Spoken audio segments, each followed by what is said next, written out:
అమ్మవారి విగ్రహాన్ని కొంచెం కొంచెం వెలికి తీయగా అద్భుతమైన అమ్మవారి విగ్రహం బయట పడుతూ వచ్చింది.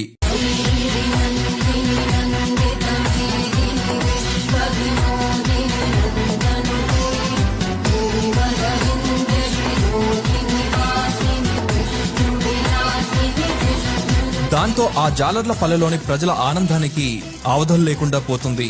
తమకి తోడుగా ఉండేందుకు అమ్మవారు మళ్లీ వచ్చారని భావించారు.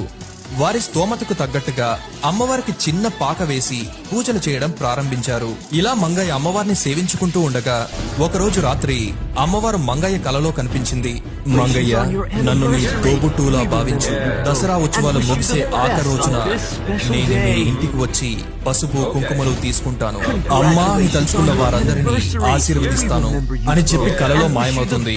ఆ తర్వాత కొంతకాలానికి ఆ సిపాయి కూతురు అమ్మవారిలో ఐక్యమైపోయిందని చెప్తుంటారు. అమ్మవారే ఆయన చేత పూజలు చేయించుకోవడానికి మంగయ్య బిడ్డలా వచ్చిందని కొంతమంది నమ్ముతుంటారు.